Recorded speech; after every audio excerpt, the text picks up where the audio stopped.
Meanwhile, Senate Majority Leader Chuck Schumer hoping to pass President Biden's Build Back Better spending agenda. They want to do it before Christmas, but it's facing an uphill battle in the Senate. It's divided Democrat Party. Our next guest says it's up to the Senate to stop this, quote, socialist scheme in its tracks, end quote. Joining us now is Michigan Congressman Tim Walberg. Congressman, thanks so much for coming on. It's good to see you here. There's a lot going on, and I know you were a no vote on the Build Back Better bill, calling it a quote, far left boondoggle, end quote. You can make your case. Oh, good morning and happy Thanksgiving to you and all the listeners, even though it's going to be a Thanksgiving with some challenge.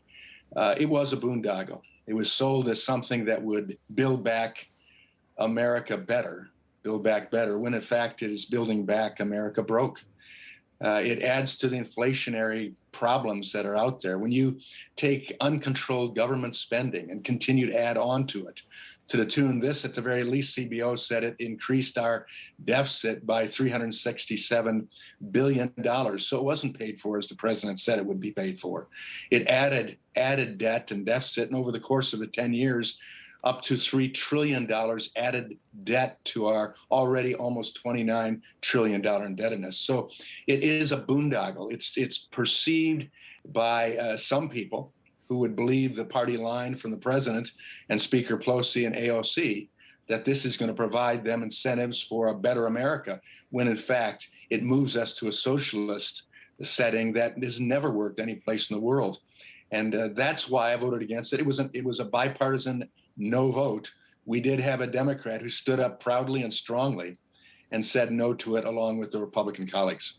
Right. One lone Democrat on that, a no. You mentioned the CBO score, $367 billion added to the deficit. Some even say that number could be incorrect.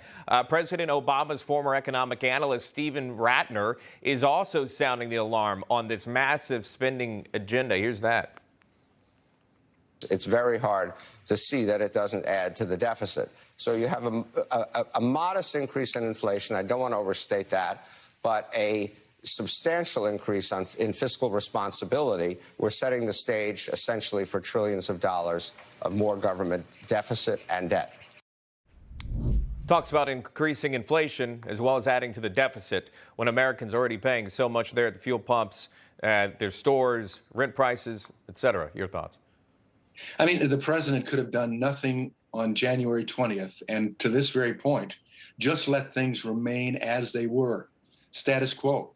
And he would have been in a much better situation with an economy that was beginning to build back itself, with people in the workforce coming back, with all of the incentives there for people to grow their own economies, and thus that grows America's economy. Our Tax Reform Act that went through, it brought the greatest revenue into the United States coffers in the history of the United States. We had jobs that were being filled. We had minority unemployment at the lowest in history. And yet this president comes back and begins to build government back in a bigger way. Mm-hmm. And even now with the gas issue, he can take from the strategic reserves, mm-hmm. and we'll see an immediate impact in a positive way for a few days. And then if history records itself, 2 weeks from now, it'll be back worse than it was before, because that's all hypothetical effort.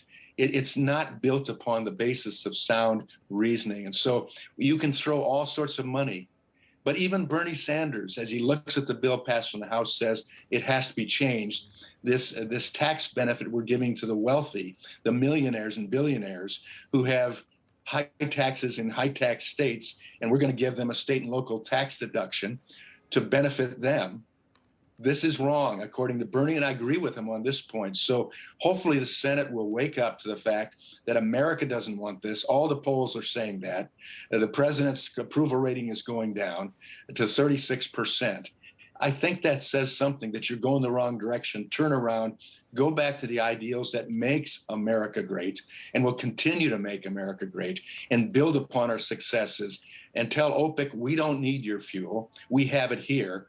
Let's develop it. Let's move forward. Let's increase jobs by encouraging people to go back to work, not change the child tax credit to now a welfare program that doesn't demand a work requirement as well. So all of those things were in this piece of legislation that make it a terrible option for America. I got maybe 30 seconds with you before you go, Congressman. Really quickly, there is a little nugget of sound that we played from a member of the Biden administration saying we need to get off oil and gas as Americans.